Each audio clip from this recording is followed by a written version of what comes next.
o assunto de hoje é a nossa missão aqui na Terra. Qual é a missão nossa como judeus aqui no mundo? Antes de mais nada, todo mundo deve estar de acordo que deve ter uma certa finalidade nesta obra toda. Deve ter uma finalidade. Todos nós somos mais ou menos organizados. Ninguém pega um Uber, vai até Faria Lima, sai com a pastinha na mão e fala o que eu vou fazer hoje. Ele planeja. Tem uns que planejam 1 ano para frente, anos para frente, 5 minutos para frente, mas ninguém vai até Faria Lima sem saber por que está indo lá. Então, com certeza, a nossa criação deve ter uma certa finalidade, como a nossa vida como judeus deve ter uma certa missão. Então, o assunto nosso hoje, qual é a nossa missão como judeus? Mas vamos ampliar isto. Qual é a finalidade da obra toda? E definindo e esclarecendo a finalidade da obra toda, também ficaria clara a nossa missão dentro do mundo. Tudo bem? Alguma dúvida? Ok. Pode sempre me parar e perguntar, por favor. Quando a gente estuda a mística judaica, que é chamada Kabbalah e Hassidut, nós encontramos o termo mundos. Deus criou mundos. Mas, na verdade, esta palavra pode ser mal interpretada. A gente logo, ouvindo mundos, pensa nos voos, no espaço, planetas. Não são planetas que essa palavra mundos não quer dizer planetas. Mundos quer dizer, em palavras mais claras nossas, níveis. Deus criou o universo com uma série de níveis. Há níveis que estão bem perto do Criador, há níveis mais para baixo, até chegar no nosso nível. Nosso nível em português seria garagem 3. Tem prédios que tem 3 garagens. Nós somos lá embaixo, garagem 3. Em todos os níveis, à medida que a gente vai descendo de nível, a luz divina é menos luz. Além de ser menos, a luz está oculta. Quer dizer, lá em cima, no nível que nós chamamos Atzilut, lá em cima, a luz está em todo lugar, com toda a força praticamente, e é visível para as criaturas que estão lá, etc. Mas quando se chega aqui no nível mais baixo, aqui é o nível mais baixo de todos os níveis, aqui a luz é mínima e ainda oculta. Como chama esse nível? Não. Esse é nosso mundo. Nosso mundo.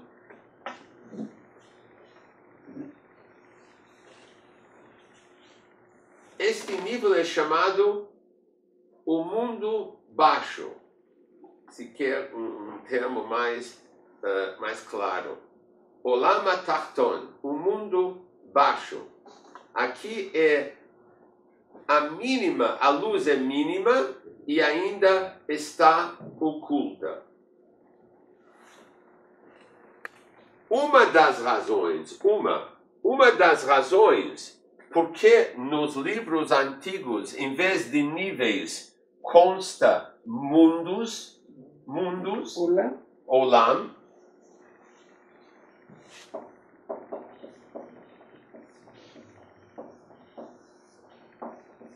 Olam quer dizer mundo. Olam é a pronúncia. Olam lembra uma palavra diferente, mas muito parecida.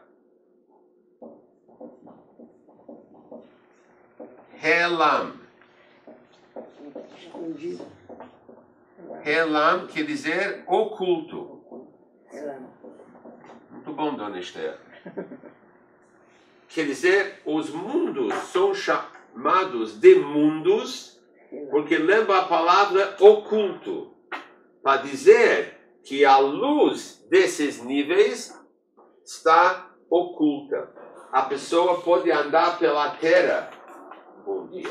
A pessoa pode andar pela terra, neste andar baixo, durante anos e nem pensar no bom Deus. Quer dizer, o negócio está bem oculto, apesar que ele está presente em todo lugar.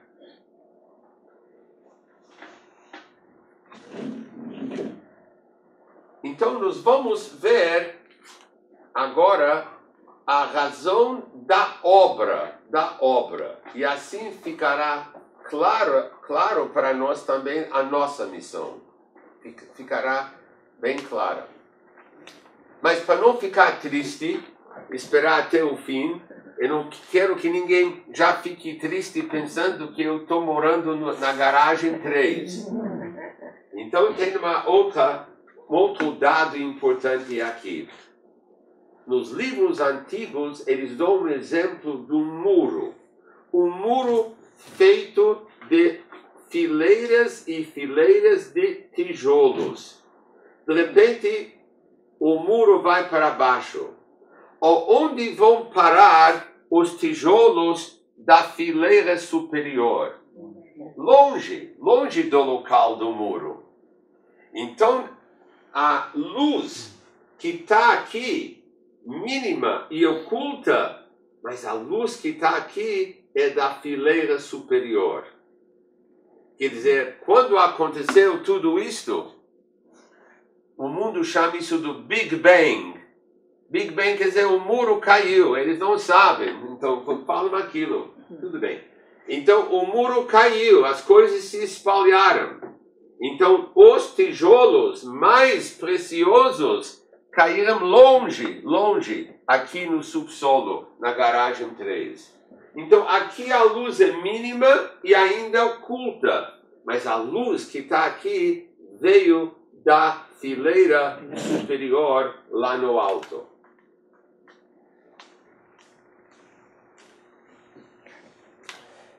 É interessante que a nossa Torá nunca falou qual é o propósito do mundo. Ontem, por exemplo, não há coincidência, ontem a Parashá, a porção lida ontem é a primeira da Torá. E nela a gente estuda sobre a criação, sobre a obra. Então, ontem seria uma oportunidade muito boa para a Torá dizer, olha, agora vamos começar a falar da obra. É bom que saiba qual é a finalidade da obra. Se entra numa firma moderna hoje em dia, inclusive no Brasil, logo na entrada eles têm nossa missão na parede, ainda protegida por vidro. Então, ontem era ótimo, um dia fabuloso. Vamos começar a estudar Bereshit, a obra, então vamos saber qual é a finalidade desta obra. A Torá nem fala nada. Por quê? Porque a Torá não é uma obra de contar, é uma obra de ensinar. A Torá veio para nós ensinar como viver dentro desta obra, como atuar dentro deste mundo, dentro da nossa vida. Torá, aliás, a palavra Torá traduzida para o português é guia. Torá é guia de orientação, como viver. A Torá não veio aqui nos contar a parte histórica e nem dizer qual a finalidade. Isso fica a cargo de outras obras e outros textos, etc. Vamos ver uma das explicações sobre por que a criação. É uma pergunta que ocupava a mente de muita gente ao longo dos séculos. Grandes filósofos nossos, pensadores, falaram e pensaram sobre esse assunto. O primeiro Rebbe do Chabad, ele escreveu um livro básico chamado Tanya. Esse livro tão sagrado contém tudo para a vida. Quando o colega dele, Rabbi Levi Yitzhak de Berditchev, viu essa obra pela primeira vez, ele falou, uau, como ele conseguiu pôr um Deus tão grande num livro tão pequeno. Como ele conseguiu isto? É uma coisa, esse livro. Aliás, uma história bonita entre parênteses sobre esta obra. Tem um senhor, um Hassid do primeiro Rebbe, e o Rebbe deu para ele várias dicas nos negócios. E uma vez, estou resumindo uma história mais longa, e uma vez, esse homem viajava sempre para a Alemanha, ele importava coisas de lá, etc. O Rebbe falou para o Hassid, escute, você nunca vai no teatro lá? Tem um teatro muito famoso lá. O homem ficou chocado. É um homem com uma embalagem que não combinava com teatro. Então, de repente, o Rebbe está falando para ele não vai no teatro. Então ele foi. O Rebbe não ia perguntar à toa. O Rebbe falou, desculpe, e antes que ele foi, o Rebbe falou, se você for, leve esse pacotinho para um tal de Carlos em português lá. Tá bom, ele não entendeu nada, muito menos agora. Então ele foi lá, foi no teatro, adormeceu na hora, sentou, adormeceu. Quando terminou a peça, veio o vagalume e acordou ele, está na hora de ir embora. Ele falou, quem é Carlos? Ele falou, sou eu. Ele deu para ele o pacote. O pacote tinha um manuscrito do livro Tanya. O Rebbe queria ouvir o que esse Carlos dizia. Carlos trabalhava no teatro, mas era outra coisa esse Carlos. Não era um Carlos comum trabalhando no teatro lá na Alemanha. Ele era um dos justos, anônimos, que tem em cada geração. E ele olhou e fez comentários, etc., assim, rapidinho. Então, o Rebbe não queria imprimir o livro antes de ter uma palavra do Carol, lá do teatro. De qualquer maneira, voltando para o assunto, isso foi de passagem. Então, o Rebbe no Tanya, capítulo 36, cita um Midrash famoso e explica esse Midrash bem. Tem um Midrash chamado Tanhuma, porque tem vários Midrashim, então por isso eu falei o nome. Então nesse Midrash ele fala por que Deus criou o mundo. Então ele fala lá uma frase só na Midrash. Ele fala porque ele, o Criador, desejou ter uma morada aqui embaixo. Aqui tem duas palavras-chave nessa frase. Desejou e morada. Ele, Deus, desejou ter uma morada aqui embaixo. Não está escrito quis, queria, desejou. Porque quando se fala eu desejo algo, então eu estou dizendo, na verdade, tem algo que me falta. Se eu desejo aquilo, então aquilo está me fazendo falta. Por isso eu estou querendo aquilo. Mas no caso de Deus, que é a perfeição absoluta, você não pode dizer que ele deseja, que lhe falta alguma coisa. Mas não há um verbo mais próximo. Por isso a gente usa o verbo desejar e não querer. Porque muitas vezes na vida nossa, a gente faz algo por impulso, desejo. Me deu assim uma vontade, desejo. A gente não tem uma explicação racional. Mas na verdade é um grande mistério. A gente sabe que Deus teve um desejo antes de criar tudo isto. A gente não entende bem esse desejo, porque Deus é perfeito, não lhe falta nada. Mas nós sabemos que ele teve um desejo. Um dia vamos entender melhor. Tem várias explicações em várias obras, mas no final, a história é esta. A gente não sabe por quê. É um desejo que ele tinha para ter um universo. Tem livros que falam porque um rei só pode ser rei quando tem súditos. Lá em cima não tem súditos, os anjos são robôs. Então, para ser reconhecido como rei, ele precisava criar seres humanos, supostamente independentes, que vão aceitá-lo, reconhecê-lo. Isso também não satisfaz. Será que o grande Deus está precisando ter súditos? Ele não precisa ganhar a eleição, ter votos, nada disso. Por quê? Porque outros falam que Deus é o bom, é o máximo do bem. E o bem faz o bem. O bom faz o bem. O costume do bom é de fazer o bem. Mas tudo isso, no fim, termina nessa explicação desse Midrash numa frase só. Ele teve um desejo de ter uma morada aqui embaixo. Dentro deste desejo, qual é o nosso papel? Qual é o nosso papel? Nós somos operários.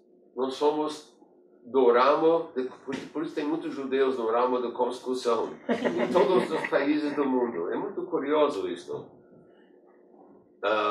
Interessante. Como? Interessante, estou pensando em todas as construções judaicas que tem aqui em São Paulo. Sim, sim. E no mundo todo. Eu tenho duas razões. Uma razão é esta, porque o povo tem a missão de construir a morada divina. E também o Moshe Rabbeinu, o nosso grande Moshe, era um engenheiro civil. Ele deu as dicas para as obras, por isso até hoje não entendem as pirâmides, como levantaram aquilo, etc, etc. Moshe era um engenheiro civil, profissionalmente. Como? Eu não sabia que ele tinha arquitetado a construção das pirâmides. Provavelmente, porque ninguém até hoje entendeu. O povo judeu construiu, lá está na Torá, construíram 2 cidades. É bem possível que os pirâmides são sobras daquelas 2 cidades. Porque até hoje ninguém entendeu como conseguiram levantar aqueles blocos. De qualquer maneira, nós, dentro dessa missão grande, temos a nossa missão. Dentro da finalidade grande do mundo, do universo, nós temos a nossa missão. E a nossa missão é de fazer esta morada. Esta é a nossa missão. Como se faz isto? Através de Torá e Mitzvot. E nós vamos ver mais detalhes. Aliás, ontem, interessante que não há coincidência, ontem a gente estudou sobre a obra. A primeira coisa foi criada no primeiro dia que Deus criou a luz. Está escrito na Parshá de ontem, que Deus falou que haja a luz. Então, Hassidut pergunta, luz é útil para um ser humano, no mínimo para um animal, no mínimo dos mínimos para o mundo mineral, para a vegetação, para a vegetação, está precisando de luz. Mas no primeiro dia do universo não tinha nada ainda. Por que a luz foi criada no primeiro dia? caberia mais para frente, naquela mesma primeira semana de Gênesis. Caberia um pouco mais uns dias adiante. Porque no primeiro dia, então na explicação que Hassidut dá é que luz no primeiro dia é mais do que simplesmente criar a luz. Criar a luz quer dizer criar a planta da obra. Antes de começar uma obra, existe a planta. Todo mundo sabe que sem planta você não pode fazer a obra. Você vai lá na prefeitura, aprova meia planta, menos metragem, etc. Eu lembro quando nós inauguramos esse prédio aqui, então na primeira semana entrou um fiscal aqui e nem falou como vai, um bom dia. Ele veio ao meu escritório, vamos lá no teto, no telhado. Eu falei, com todo prazer. Eu não entendia mais nada. Ele foi com ele lá, tirou, começou a medir tudo. Ele falou, está tudo em ordem. Quer dizer, eles desconfiaram que eu aprovei A e fiz B. E ele falou, vai ter um negócio lá na prefeitura, na Câmara dos Vereadores, etc. Vamos falar sobre esses escândalos, mas vamos falar bem de você, se senhor é bem convidado. Ele foi na Câmara e tinha lá, não vou falar nomes, grandes construtoras nossas, alguns donos lá na antessala andando nervosos. Eu estava lá numa boa, sentado, foi chamando todo mundo para entrar lá dentro. O presidente da Câmara era o Kassab na época, o Kassab. Então, ele veio aquele fiscal, algumas coisas no vídeo, mostrou. Aí, ele começou a falar bem da nossa obra, que tudo cachê, perfeito. Depois ele atacou todo mundo. Eu não aguentei, eu pedi licença para falar algumas palavras também. Então, eu falei, agradeci o Brasil por tudo. Mas, esta é a planta. A luz, no primeiro dia, foi a planta que Deus fez, antes de começar a obra. O que quer dizer a planta? Luz tem duas definições: iluminar e aquecer. A luz tem duas finalidades: ilumina e aquece. Então, Deus mostrou no primeiro dia da obra qual é a finalidade desta obra e qual a finalidade mais particular do nosso povo. Nós estamos aí para levar luz para o mundo, iluminar o caminho das pessoas, aquecer o caminho. Não basta iluminar, a gente tem que dar um abraço, uma boa palavra, isso quer dizer aquecer. Esta é a finalidade da luz no primeiro dia.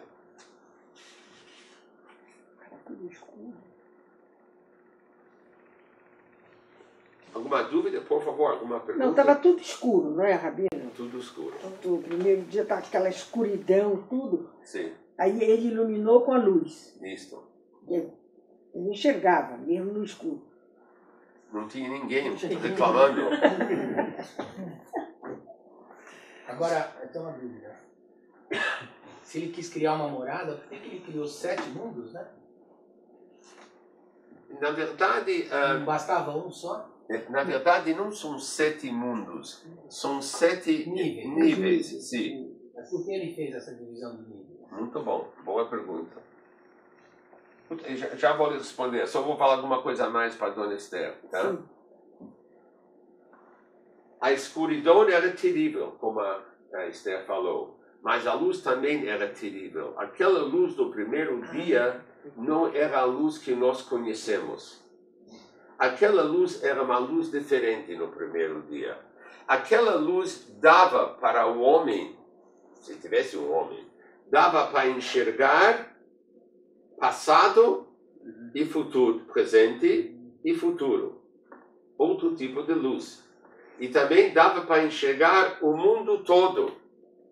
Não precisava via Embratel. Você podia enxergar a África de uma vez. Deus tirou aquela luz depois do primeiro dia da circulação. E onde está aquela luz? Dizem os mestres, aquela luz está na Torá. Isso não quer dizer que quando você vai abrir uma Torá, aquela luz vai te bater na cara. Não é isto. Dentro da Torá quer dizer pessoas que estudam a Torá da maneira máxima encontram aquela luz. Qual a maneira máxima? Não visando nenhuma finalidade, só porque Deus pediu. Porque se eu estudar algo para dar uma aula, é um estudo não puro, porque eu estou visando uma outra finalidade. É bonito, mas não é puro, porque eu estou visando a aula. Se eu estudar algo para saber como agir na vida, também não é um estudo puro. É bonito, mas eu estou querendo saber como pôr meu tefilin, etc. Como comer a minha matzah. Estudar puramente quer dizer simplesmente porque Deus quis, Deus pediu, nada mais. Quase ninguém estuda assim. Quem estuda assim e intensamente, ele encontra aquela luz. Por isso ele é capaz de falar para um ser humano, viaje, não viaje, opere, não opere, casa, não casa, faça um negócio, não faça. Como você pode falar isso? É uma grande responsabilidade falar isso para um ser humano. Mas quem encontra aquela luz, ele enxerga, é fácil, está tudo lá. Não é fácil. Qual é o sentido do Birkat HaMahama? Ok, você é depois, já vou responder, eu preciso só responder a ele dos 7 níveis. Já vamos falar disso. Por exemplo, um professor, vocês lembram que ele perguntou por que tem 7 níveis, etc. Porque, por exemplo, um professor entra numa classe de alunos, grupo escolar, ele quer ensinar algumas ideias de matemática. Ele não pode vender aquilo para os alunos do jeito que está na mente dele. Não dá, não dá. Eles vão pirar, vão querer recreio imediatamente, vão estourar. O que ele faz? Ele, no primeiro dia, ele explica, olha, mamãe te deu uma maçã e deu para o outro menino uma banana para comer no recreio. Então, quantas frutas estão aqui? 2. Então, de repente, eles percebem que 1 mais 1 dá 2. E assim, durante vários dias, até que ele consegue transmitir um certo assunto mais profundo. Ou, por exemplo, falam que o rei Salomão era tão inteligente que ele tinha 3.000 parábolas. Onde está a inteligência do rei Salomão? Qualquer um pode ir na biblioteca e vai achar dúzias de livros e somando vai passar 3.000. Vai passar. Então, onde está a grande inteligência do rei Salomão? A inteligência do Salomão é que ele soube dar 3.000 parábolas sobre o mesmo assunto. Ele pegava um assunto difícil e foi descendo. 3.000 vezes. Isso é Salomão, não é qualquer um. Então, essa é a ideia dos 7 níveis. Aquela luz lá na cobertura é tão forte, é tão grande, que ninguém aguenta. Então tem que descer, ser mastigada, vai descendo. Por que a brachá do sol, o Natan perguntou? A gente agradece a Deus por tudo que Ele criou. Um dos grandes amigos nossos é a Lua. Graças à Lua, muita coisa boa acontece. Graças ao Sol também. Todas as criaturas fazem bem para nós, diretamente e indiretamente. Uma vez por mês, nos primeiros dias do mês lunar, nós agradecemos o bom Deus pela Lua. Geralmente a gente procura fazer isso sábado à noite para domingo, porque no Shabbat todo mundo está com roupas mais festivas. Então a gente quer honrar, fazer a mitzvah de agradecer e fazer a brachá da lua com roupas mais dignas. Então faz mal, pode fazer durante a semana também. O sol tem um trajeto bem maior. E uma vez em 28 anos, ela volta para o mesmo lugar da criação, exatamente. Eu já fiz essa brachá 2 vezes. Só uma vez em 28 anos se faz essa brachá. Se Deus quiser, vamos fazer todos nós várias vezes, se Deus quiser. Como? Uma vez foi lá no Pacaembu. E eu estive lá no Rebbe. Eu queria ver o Rebbe fazendo isso, era diferente. montar um negócio na rua, foi impressionante, cedinho assim. Sim, vocês usam forma no Pacaembu, exatamente. É um agradecimento a Deus por um acontecimento natural que é muito importante, muito útil para nós. Nós agradecemos. É bom aprender a agradecer. Como eu mencionei ontem na prédica, que alguém veio aqui quinta de manhã fazer a seguinte pergunta a mim. Pessoalmente, de manhã cedo a gente fala, Modé Anila Fanecha, Deus, eu agradeço pela devolução da alma. O correto é agradecer na cama ainda, sem lavar as mãos. Como se pode falar com Deus sem lavar as mãos? Porque este agradecimento é tão forte que não há nenhuma impureza no mundo capaz de contaminá-la. Então, esse senhor veio aqui na quinta perguntar se ele pode fazer isso 2 vezes por dia. Uma vez logo que ele acorda e uma vez mais tarde, quando ele está tudo pronto para sair. Eu falei, lógico, não há dúvidas, 100%. Então, a gente agradece por tudo. E o sol tem uma brachá muito especial, a cada 28 anos. Aliás, tem um livreto especial que se abre uma vez em 28 anos. Lá tem a brachá e as instruções, como se faz, como não faz, etc. Não, porque o cálculo é da posição que ele estava quando ele foi criado. Exatamente. Ele volta na mesma posição. Do primeiro dia. Sim. Quarta-feira. Na primeira quarta-feira. Sol e lua foram postos nos céus quarta. A obra começou no domingo, foram postos na quarta. Muito bem. Então, voltando para o nosso assunto, saímos um pouquinho do assunto, mas não faz mal. Então, voltando para o nosso assunto, Deus desejou ter uma morada aqui. Esta é a finalidade e esta é a razão da obra toda. E nós temos o papel de construir essa morada.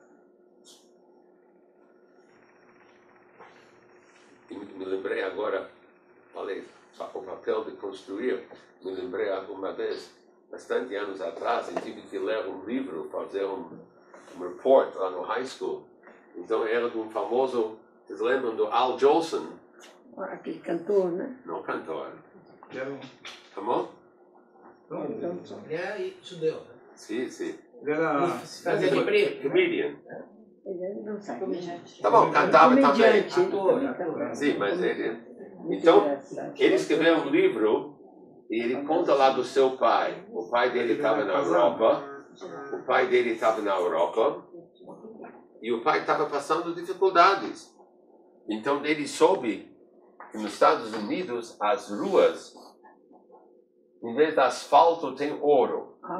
Eu lembro, quando eu era pequeno, após a guerra, pessoas ainda falavam assim, ainda na sinagoga. Oh, meu pai veio aí. Então, ele falou... Muito bom. Então, ele fala, o Al Jolson fala no livro assim, meu pai veio para cá pensando nisto. Quando ele chegou, ele descobriu 3 coisas. Uma, que as ruas não são asfaltadas com ouro. 2, que nem são asfaltadas todas. E 3, que é o primeiro emprego dele, que ele conseguiu. Então, o nosso emprego também é interessante. Nosso emprego é de criar, de construir aquela moradia para o bom Deus. Isso que a gente, nascendo, vem descobrindo. O pai, o professor, o rabino, etc. Saúde. É bom deixar claro que isso não quer dizer que a pessoa não pode ter uma vida boa e ter prazeres. Obviamente, tudo que é permitido. Não estou dando uma carta branca aqui. Tudo que é bom e permitido, não tem problema. Mas a gente não pode esquecer o principal da nossa vida. O principal da nossa vida é mãos à obra de criar a morada para Hashem aqui embaixo. Aliás, por isso, voltando para a Parshá de ontem, é muito interessante que esse assunto foi escolhido meses atrás, bem no domingo após Breshit. Não foi de propósito, mas cabe bem. Ontem, na leitura de ontem, quando a gente lê sobre a criação, são poucos versos. Não são tantos versos. É verdade. 2 dúzias, talvez, no máximo. Quando a Torá fala, no segundo livro, sobre a obra do Mishkan, do tabernáculo, do templo portátil, do deserto, etc., são 4 porções. Qual é a diferença? A obra ocupa, talvez, 2 dúzias de frases. E a obra da construção do templo portátil do deserto leva 4 porções. Por quê?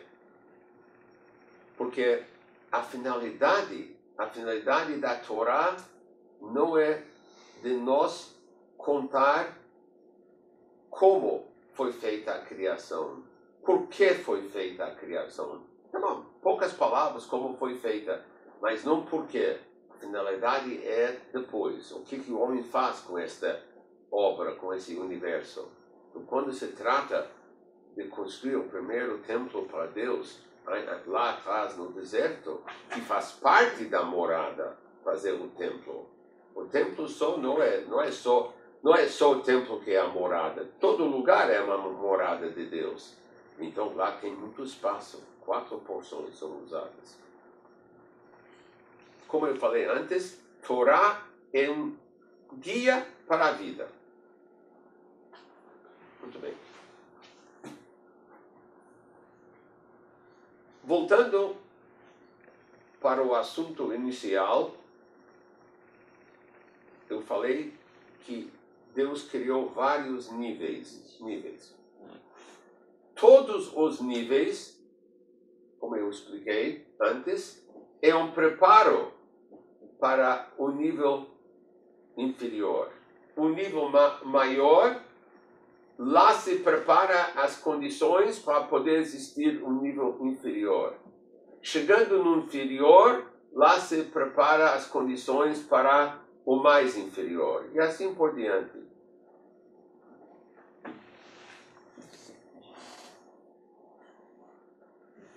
Por isso, este tipo de criação, em hebraico, tem um nome interessante.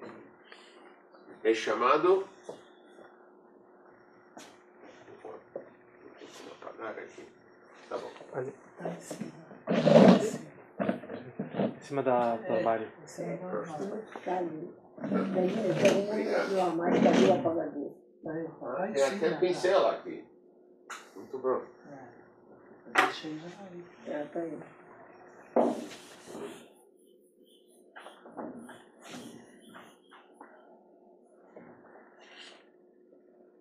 Esta criação é chamado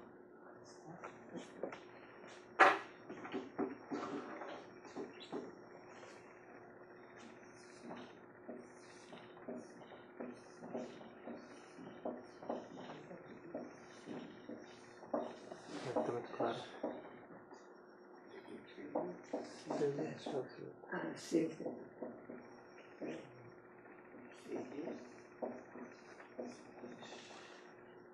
este tipo de criação, de nível após nível, é chamado Seder Hishtalshelut.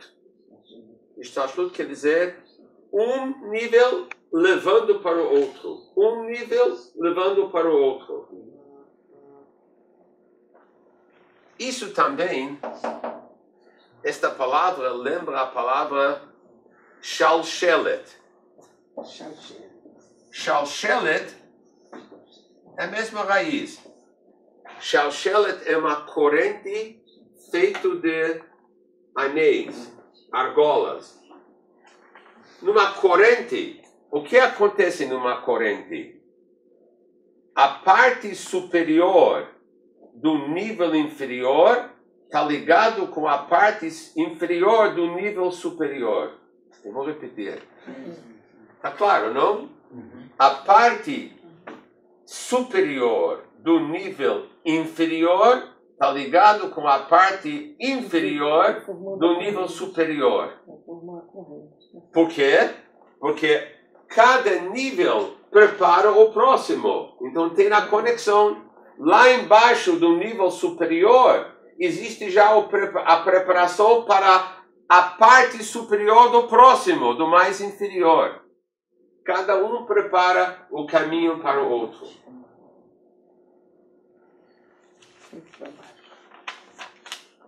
Qual a finalidade da obra toda?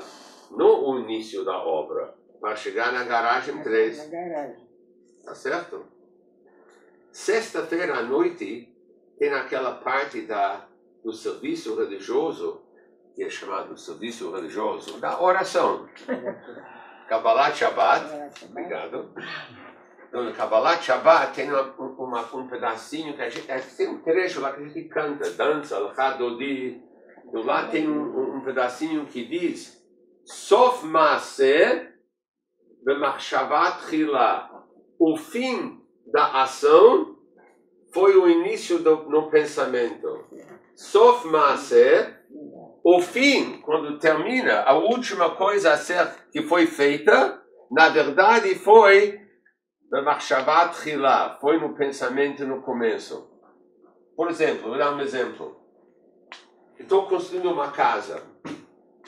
Então, quando termina a obra e os móveis chegam, instalam o televisor, computador, etc.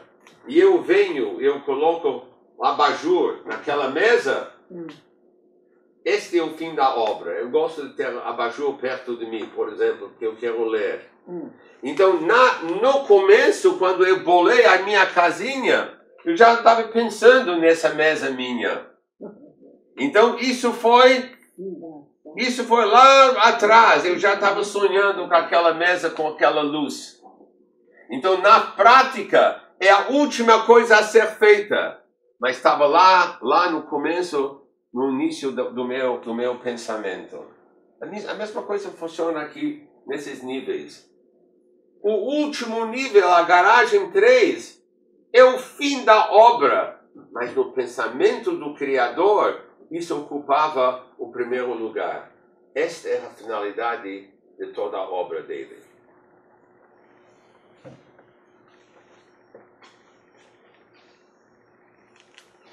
Quando é que esta obra, esta morada, vai estar pronta? Uma boa pergunta, estamos trabalhando tantos milênios nisto. Quando que vai estar pronto tudo isto? Na verdade, toda hora, todo dia, nós estamos fazendo esta obra. Todos os dias. Todos os dias. Quando aquele senhor apareceu no meu escritório, quinta da manhã, e me perguntou se ele pode fazer Modeh 2 vezes, ele estava tão emocionado. Então ele colocou uma pedrinha na obra, num lugar, não sei aonde, mas ele colocou uma pedrinha com essa pergunta. E assim tem outros exemplos, etc. A obra vai terminar mais ou menos quando o Mashiach chegar. Quer dizer, terminar, vai ser visível. A obra está andando, e muito bem, dia e noite. Mas quando é que vai ser visível, finalmente? Quando o Mashiach chegar. Não que não haja obra agora. Tem obra agora também, está andando. Mas nós não estamos equipados para perceber isto hoje em dia. Quando o Mashiach chegar, nós vamos enxergar isso. Mas completo, vai precisar esperar mais um pouquinho. Depois que Mashiach chegar, a próxima fase chama-se a ressurreição dos mortos. Aí a obra termina definitivamente, totalmente. Cada geração faz a sua parte. Esta é a finalidade do universo. O Mishkan, os 2 templos de Jerusalém, cada um de nós, cada geração, são estágios, níveis dentro desta obra. E por isso, nosso povo está espalhado na face da terra. Nós temos aqui no escritório um cadastro. nós temos endereços de mais do que 230 cidades no Brasil onde há judeus. Impressionante. É verdade. E não é completo o nosso cadastro. Vai aparecendo, pessoas vão aparecendo. Na maioria dos lugares é uma pessoa, meia dúzia de pessoas, etc. Imagina, no mundo, em todo lugar, há gente nossa. É verdade. Por que nós estamos em todos os lugares? Quando a gente reza nos dias de festa, começam Mipnei Chataenu Galinu Me'artzenu. Devido às nossas falhas, fomos banidos da nossa terra. Então, a gente entende que nós fomos, a gente não se comportou bem, então Deus nos expulsou da terra. Esse é o ponto inicial, mas na verdade tem uma segunda finalidade. Originalmente começou assim. A gente, na Terra Santa, Deus espera que na Terra Santa a pessoa esteja mais santa. Se não tem certeza, é melhor esperar, fazer ligar mais tarde. Isso está escrito na Halakha, se a pessoa não for uma pessoa religiosa. Não é bom. Muito bem.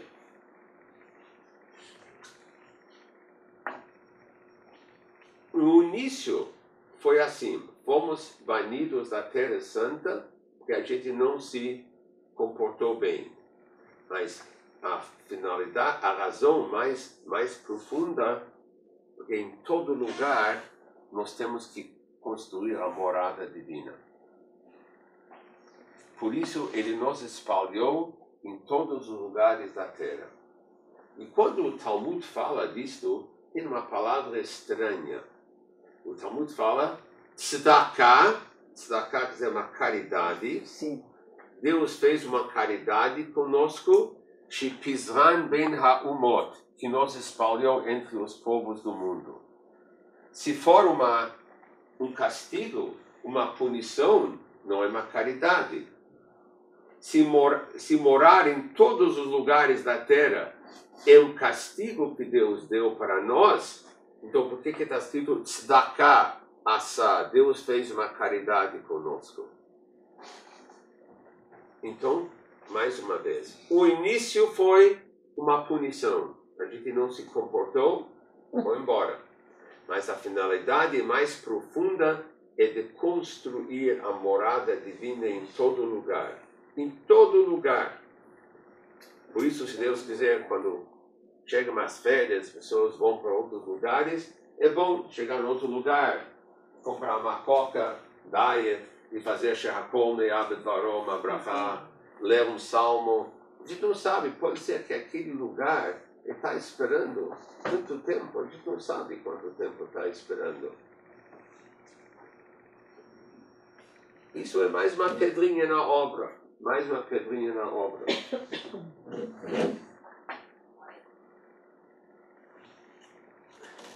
Na verdade, lá em cima, a organização é tão boa, tão perfeita, que já está marcado no grande computador quem fazer o quê. Todo mundo está com suas tarefas já programadas lá no alto. É muito interessante esse sistema.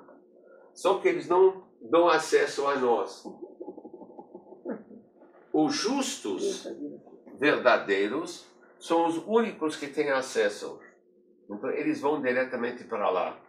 Eles sabem onde está esperando a tarefa deles dentro da obra de criar a morada divina. Eles vão para lá.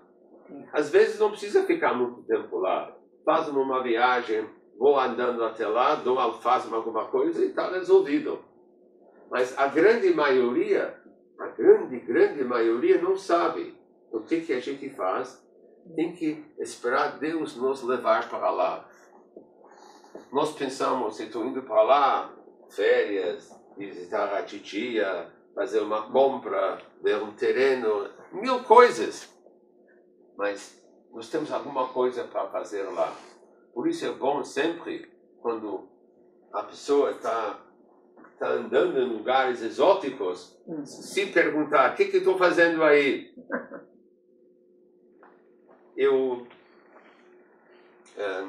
Um exemplo que me ocorre agora, quando você se acostuma a se perguntar, você percebe isso. Uma vez, alguém tem uma fábrica em Mogi, me pediu para ir lá para Mamos Usar na fábrica dele. Por que não? Tem nosso rabo. Eu levei mais Mamos Usar no bolso. Eles não sabem. Cheguei lá, coloquei a Mamos Usar na fábrica, eu perguntei a ele, será que tem alguém aqui, da gente aqui nessa cidadezinha? Ele falou, olha, eu acho que o fulano, que é dono de uma faculdade, ele foi até lá, até a faculdade. O que vai acontecer? Eu não estou pedindo nada, estou oferecendo gratuitamente. Ele eu coloquei Mamos Usar no escritório dele. Ele ficou tão emocionado, comovido, que anos depois, quando fomos construir esse prédio foi feito com estrutura metálica. Numa noite só, veio a polícia, fechou Melo Alves, temos fotos emocionantes dessa noite. Fecharam Melo Alves, vieram uns caminhões enormes com todas as vigas, Lego, e montaram todo o Lego aqui do prédio numa noite. As crianças se divertiram, meus filhos ficaram lá no cabine do caminhão, foi muito interessante. Quem fez essa estrutura metálica para nós? Aquele senhor, dono da faculdade. Ele se lembrou, ele soube, ele fez esta obra para nós, a estrutura metálica. Então, eu fui para lá com 2 mezuzot, uma que me pediram, outra no bolso. E a gente se pergunta, o que eu estou fazendo aqui? Desculpe, estou falando de mim, mas foi um exemplo bonito. Foi uma noite de muita emoção aqui. Nenhum carro passava na Melo Alves e montaram todo o Lego. A pessoa tem que se acostumar que esta é a nossa vidinha. Temos que andar pela terra fazendo a obra do Altíssimo. Às vezes,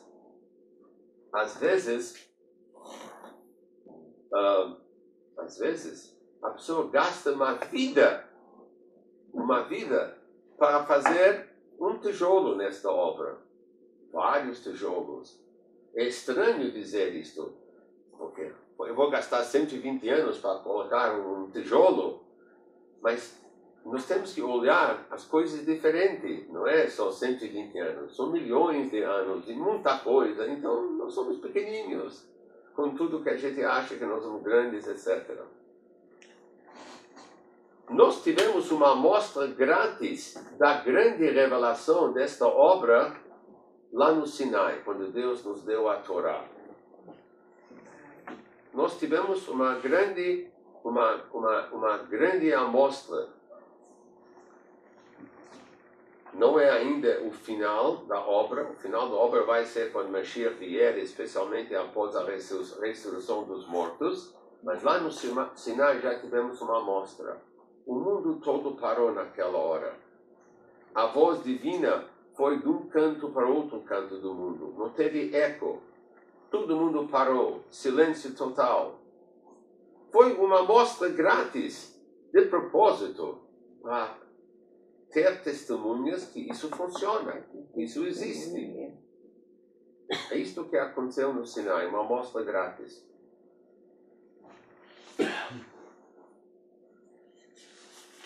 Muito bom. Alguma dúvida? Posso continuar com a próxima página? Muito bom. Quero saber quando que eu vou sair. Fala, dona Esther. Quero saber quando que eu vou sair lá de baixo, tá vendo? O senhor falou que desci, estou com chachera, mas eu estou no porão. Sim. Quando que eu vou sair do porão? Não vai sair. Vai levar ele. No porão, você passa certas horas, mas durante o dia você está fazendo coisa boa. Ah, tá certo. Tem a saída. Obrigada. Sempre na hora do Kiddush Shabbat. Quem que grita lá na parte dos meus cheques? Quem é? Sou eu. Então, já faturou. Rabino, eu queria lhe perguntar. Pode A perguntar. pessoa que pode perguntar quantas vezes deve rezar. Não, ele não perguntou quantas vezes. Ele falou, será que é permitido será duas? que é permitido? Tudo bem. Onde é que entra a razão e onde é que entra a fé? Eu acho que este homem tem muita fé de manhã. Ele queria de manhã sair para o mundo pronto, agradecendo Deus mais uma vez. 12 é mais do que 1. Eu acho que é uma dose grande de fé. Porque pela razão não há necessidade de fazer Todos os isso. nossos atos Sim. são atos racionais. Não todas. Não todos. Os que você faz no dia a dia, você tem a luz suficiente que te ilumina para uma construção. Agora, um pouco mais do que isso, já não é mais o racional, já entra no outro nível. É a fé, exatamente. É a fé. E a gente tem que se acostumar de fazer nossa fé ser móvel. Quer dizer, móvel, aquilo que eu fazia ontem apenas por fé, hoje eu vou tentar estudar, meditar e aprender para entender. Aí eu vou fazer pela cabeça, pela mente. E a minha fé passa para um nível superior, para outros atos. De força em força. Como? A expressão que diz, de força em força. De força em força. Muito bom. Muito bom. Aliás, não há coincidência, como eu falei, semana que vem a porção da Torá é Lech Lecha, a terceira porção. Nós vamos ter a vida de Abraham na nossa frente. Depois de Noah, né? Depois de Noah, muito bem. E o nome da porção é muito curioso. Lech Lecha, vá para ti. Por que não chamar aquela porção semana que vem Abraham? Isso. Gostou? Muito bom. Nós temos, por exemplo, na Torá, no quarto livro, uma porção chamada Korah, o homem que brigou com Moshe, o primo, queria acabar com Moshe. No quarto livro temos uma porção chamada Balak, um rei que contratou um profeta pagão para amaldiçoar a gente. Como essa gente que não presta ganharam a honra de ter uma porção com seu nome na Torá, isso não tem preço. Se alguém vem oferecer hoje 10 milhões, não dá. E Abraham não mereceu, por que não chamar a porção da semana que vem Abraham? Em todas as páginas da porção da semana que vem se fala, se aprende a vida de Abraham. Porque Lech Lecha, vai para ti, é um segredo. Com Abraham começou essa ideia de andar pelo mundo e buscando os tijolos da obra. Abraham andou demais, conta a porção semana que vem, para cá, para lá, para cá, para lá. Por quê? Porque Abraham soube dessa história toda. Então Abraham viajava pelo mundo buscando oportunidades e situações de fazer o bem e desta maneira apressar o término da obra. Então o nome Lech Lecha, vai para ti, é a maior honra possível, mais do que chamar aquilo de Abraham semana que vem. E Abraham andava pelo mundo. Ele foi o primeiro que procurava aquelas centelhas, aquelas faíscas para fazer a obra, a morada do Altíssimo. Como?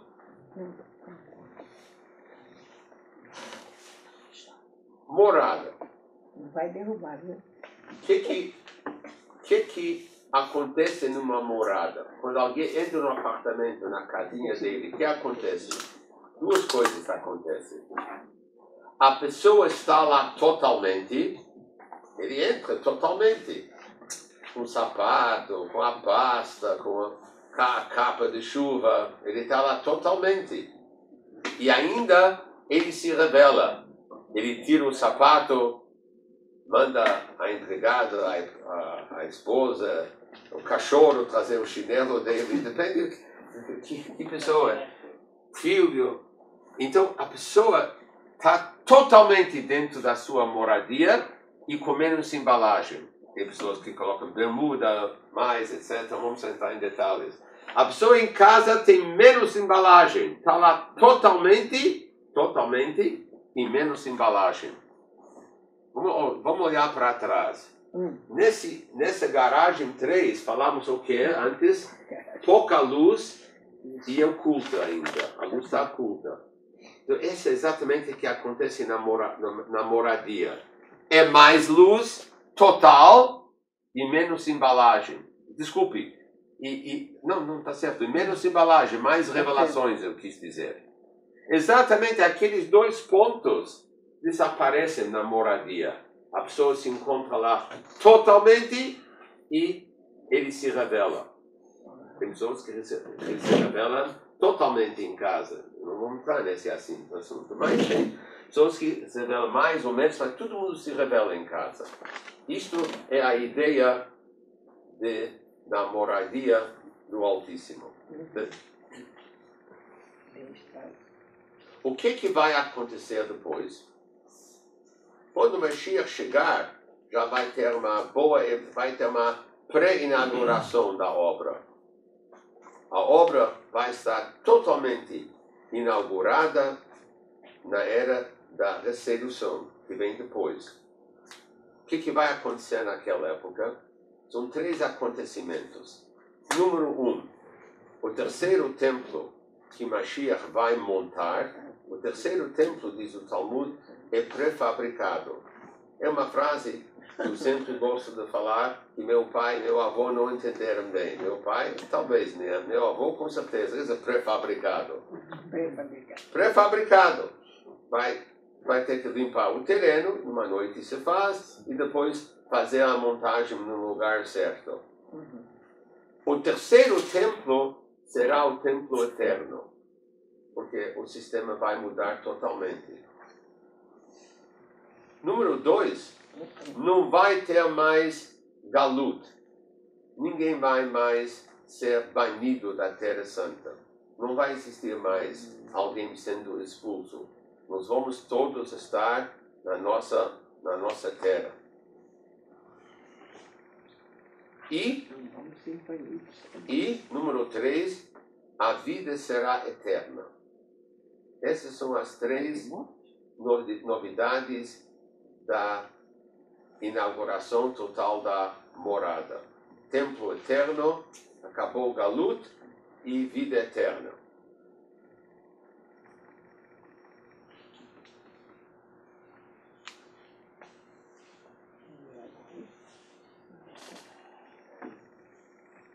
Com isso nós entendemos mais um conceito. Alguma pergunta sobre aquilo que foi dito até agora? Tudo bem?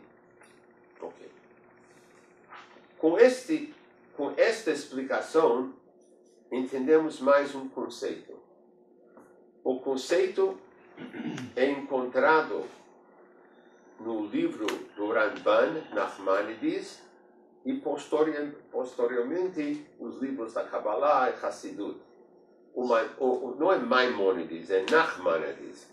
O Nachmanides Ramban escreve que o endereço final do ser humano é aqui. A volta para cá, almas dentro de corpos, aqui na Terra. O paraíso é uma sala de espera, como eu gosto sempre de dizer, em Cumbica tem sala de trânsito. Você espera a conexão para o teu próximo voo. Gan Eden, paraíso, é algo provisório. E o endereço final nosso é aqui na Terra, almas dentro do corpo. Esta é a linha do Ramban, a linha que a Kabbalah e Hassidut aceitou, explica, analisa, etc. É uma coisa lógica. Já que aqui é a finalidade de tudo, então nosso endereço final deve ser aqui. Pessoas perguntam onde todo mundo vai morar. Tem bastante terra ainda. E tem outras maneiras de viver. Agora estão lançando em breve, eu vi um restaurante totalmente debaixo da água. Então, tem moradias também, e tem muita coisa. Minha casa, tem muito lugar ainda na Terra. Tem outros planetas também, quem sabe vão ficar mais perto, etc. Vamos ver. Muito bom. Por isso a Torá foi dada aqui e em nenhum outro lugar. Por que a Torá foi dada bem aqui? Porque aqui é o lugar, o endereço final. Então a Torá foi dada aqui. A Torá não foi dada em outros planetas. Por isso também, o Talmud escreve Hamaseh hu ha'ikar. O principal é o Maseh, o ato. O principal é o ato. Por exemplo, de manhã chegou o Estadão, está na minha mesa na sala, eu estou pondo o tefilim, lendo. Bolsonaro chegou em 41 e eu estou pondo o tefilim no braço. Não há maneira mais bonita de rezar, mas o ato foi feito. Eu não estou aconselhando a fazer isso, mas eu estou dando um exemplo que o ato foi feito. Isso é o principal. Se for ao contrário, não coloquei tefilim, mas eu peguei um livro da Kabbalah, estudei 29 explicações do tefilim e não coloquei tefilim, zero, não valeu nada. Mas como? Eu tive cada intenção boa, elevada, nem percebi hoje em dia das eleições. Não adianta, você não fez o ato. O ato é o principal. Hamaseh hu ha'ikar. Muito bem. E, número 3, Talmud é grande. Talmud é muito grande, o estudo. Talmud quer dizer, não Talmud. O estudo. O estudo é algo muito grande. Mas por que é grande? Diz o Talmud, porque o estudo te leva a fazer. Por que o estudo é tão grande e tão importante? Porque te leva a fazer. Então são 3 pontos. A Torá foi dada apenas aqui. O principal é o ato. E o estudo é grande porque te leva a fazer. Obviamente,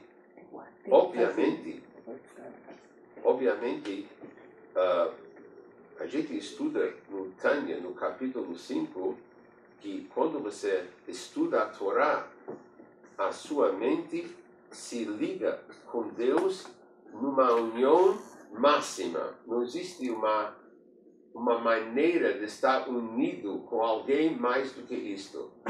Porque a sua mente está cercada pela sabedoria divina, e a sabedoria divina, ao mesmo tempo, está dentro da sua mente.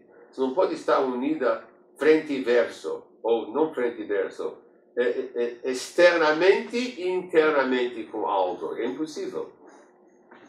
Então, a maior união é no estudo, sem dúvida. Mas na obra de fazer a morada para Deus, a mitzvah, os atos são mais importantes. Através do estudo, você consegue a união suprema, máxima. Mas na obra, o principal são os atos nossos.